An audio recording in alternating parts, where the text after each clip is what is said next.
Vai parecer maluquice, mas o Corinthians terá prejuízo se for campeão da Supercopa do Brasil e Memphis Depay tem a ver com essa história. Vídeo de hoje do canal da Nicola traz todos os detalhes e fala também sobre a saída agora oficial de Michael no Flamengo, quanto o rubro-negro fatura. Falo-te também sobre o Palmeiras, com uma balança bem desfavorável entre saídas e chegadas na temporada de 2026. Para completar, atacante do Vasco na bronca com Fernando Diniz, solução caseira no Cruzeiro, salário de Alisson em algum momento foi problema na possível transferência para o Corinthians, isso sem falar nas últimas de mercado, bastidores, finanças e muito mais.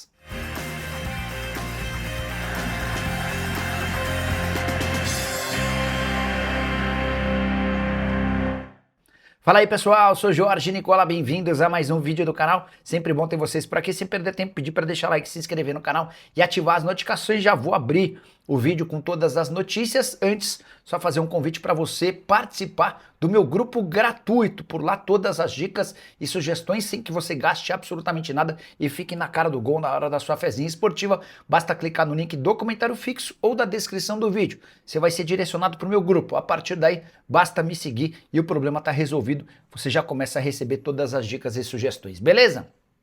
Agora sim, bora começar o vídeo falando que o Grêmio entrou na briga pela contratação do volante Juan Nardoni, jogador que pertence ao Racing, 23 anos de idade, titular absoluto por lá e velho alvo de vários clubes de futebol no Brasil. Por falar no Grêmio, registrar que Rodrigo Eli rescindiu seu contrato e está voltando para a Espanha.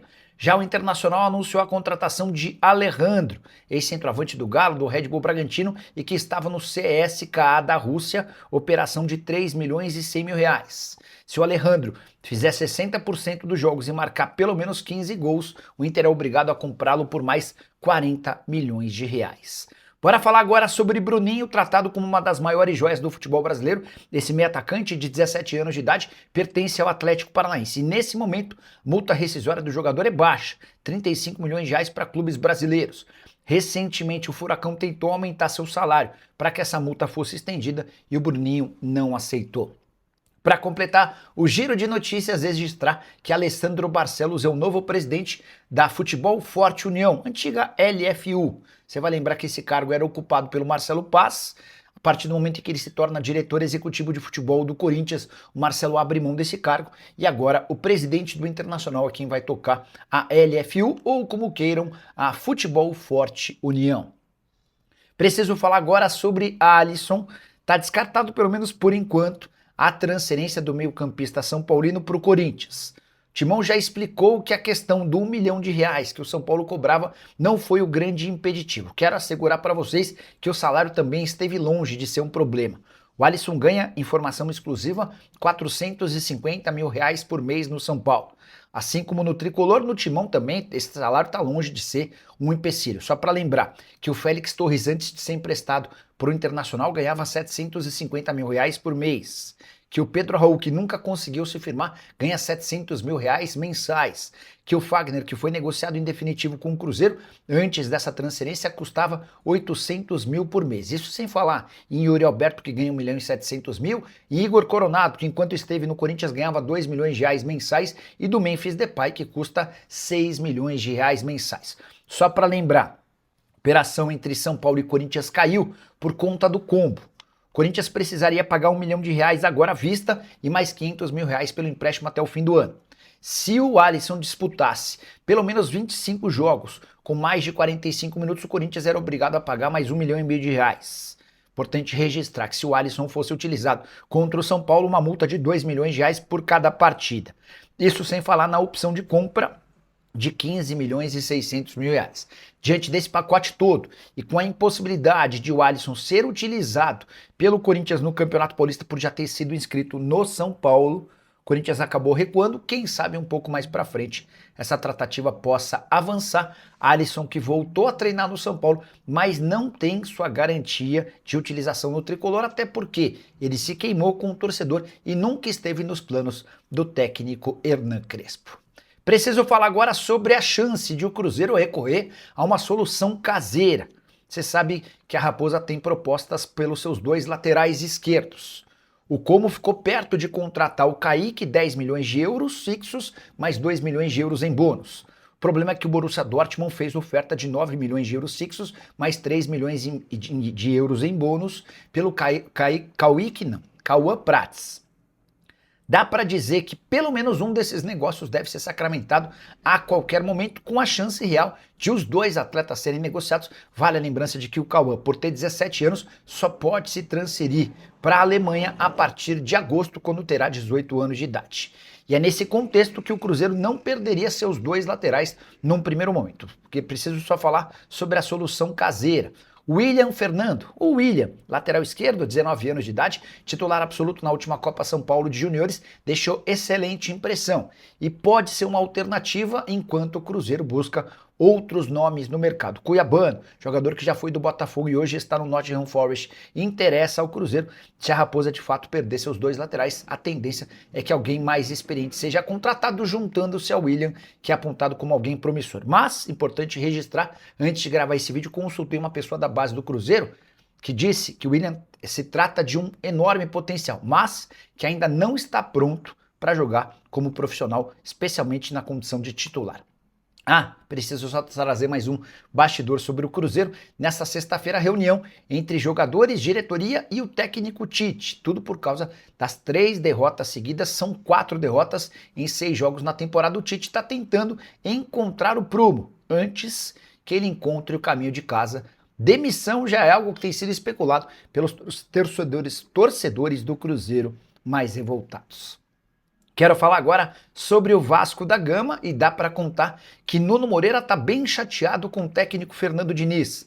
Tudo porque nessa quinta-feira, na derrota do Vasco por 2-1 para o Mirassol, em Mirassol, o Diniz foi flagrado detonando o Nuno em uma daquelas paradas para hidratação.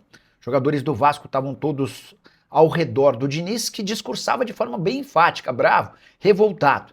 Em determinado momento, depois que o Diniz fala por mais de 1 minuto, o Nuno Moreira diz algo como: mas eu não fiz nada. E o Diniz, diante das câmeras: você não fez nada mesmo. Nada, nada, nada. É para você fazer, é para você jogar. Essa imagem acabou viralizando nas redes sociais, não só no Brasil, como em Portugal. E muita gente da família do Nuno entrou em contato. E isso tornou a situação ainda mais incômoda. Me fez relembrar uma bronca dura que o Diniz já havia dado no Tietê nos tempos de São Paulo. Inclusive aquela bronca, aquela manifestação que foi até mais pesada, acabou por determinar a saída do Diniz do São Paulo, além de uma série de outros motivos, né? Pergunta que eu deixo para você: isso é normal? O técnico pode eventualmente passar do tom, CCD ou não? No futebol de hoje não dá mais. Gostaria que você usasse o espaço para comentário para dizer o que você pensa a respeito do assunto, beleza? Hora de falar sobre o Palmeiras com uma constatação preocupante. O Verdão de 2025 já perdeu 6 atletas do seu elenco principal e contratou apenas um jogador. O único reforço, você sabe, Marlon Freitas, adquirido junto ao Botafogo. Saíram do Palmeiras Rafael Veiga, negócio por empréstimo com obrigação de compra para o América do México. Facundo Torres, negociado com o Austin num prejuízo de quase 30 milhões de reais. Aníbal Moreno, negociado em definitivo com o River Plate. Mikael foi reemprestado agora para um time dos Estados Unidos. Havia sido comprado no ano passado pelo Palmeiras por 35 milhões de reais. O Everton foi cedido sem custos para o Grêmio, enquanto o Gilberto, lateral direito da base, que chegou a frequentar treinos do time principal, foi cedido para um clube do futebol europeu.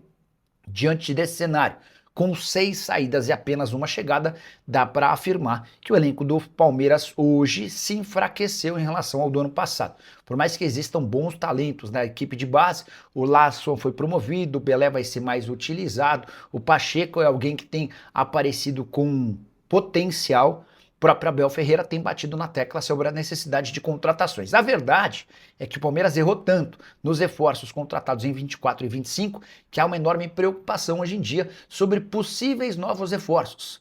Para que o Palmeiras contrate por contratar, o Verdão está evitando esse tipo de situação. Gostaria que você usasse o espaço para comentário para dizer o que você pensa a respeito do segundo time mais rico do país, que tem dinheiro em caixa, mas que só contratou um jogador e perdeu 6. E Michael não é mais jogador do Flamengo. A oficialização aconteceu nesta sexta-feira. O atacante de 29 anos de idade foi vendido para o Al Ula, da segunda divisão da Arábia Saudita, operação de 3 milhões e meio de dólares. A gente está falando de mais ou menos 18 milhões e 400 mil reais. com a observação de que o Michael havia chegado do Al Hilal sem custos. A única despesa que o Flamengo teve com o Michael durante esse período foi seu salário, e direitos de imagem, luvas, de R$1,5 milhão por mês. Desde que foi contratado em 2024, o Michael disputou 45 jogos, 23 como titular, 6 gols e 5 assistências, esteve longe de brilhar como na primeira passagem. Em 2026 ele nem chegou a entrar em campo, foi relacionado para 2 partidas, mas não saiu do banco de reservas. O Santos era um dos interessados, o Corinthians também demonstrou a intenção de fechar com o atleta, mas o Flamengo optou por alguém que lhe pagasse dinheiro, e esses 18 milhões e 400 mil se somam a outras vendas já feitas pelo Flamengo. Só para completar em relação ao Fla, registrar que Paquetá foi enfim anunciado como reforço, ele assinou seu contrato nessa sexta-feira, o negócio já estava sacramentado desde quarta-feira, e a ideia é que o Paquetá esteja à disposição do técnico Felipe Luiz para a partida de domingo na Supercopa do Brasil. A saideira sobre o Flamengo, rubro-negro contratou o centroavante Josmar, que vem da base do Avaí, só 17 anos de idade, atua como camisa 9 de referência e chega para a base do Flamengo. Rubro-negro deixa um percentual de venda futura para o clube catarinense. Informação importante no Corinthians: o Timão terá prejuízo financeiro se for campeão da Supercopa do Brasil, jogo nesse domingo contra o Flamengo no Mané Garrincha. Você não entendeu nada, né? Até porque título costuma ser sinônimo de conta cheia, afinal de contas os prêmios costumam ser bem interessantes.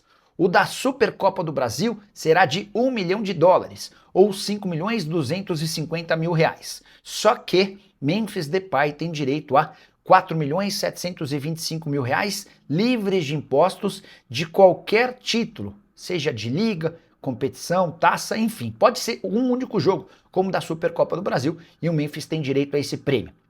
Como eu contei, livre de impostos, essa conta para o Corinthians vai superar R$5.200.000, R$5.300.000, com a lembrança de que os R$5.250.000 que tem direito em caso de título vindos da CBF tem descontos. Então, Corinthians só logo de cara, por ter de pagar prêmio ao Memphis Depay, já fica no prejuízo. Isso sem contar no prêmio que vai ter de ser destinado a todo o restante do elenco em caso de vitória contra o Flamengo. Preciso acrescentar que Flamengo e Corinthians têm, pela presença na final da Supercopa do Brasil, direito a R$6.350.000.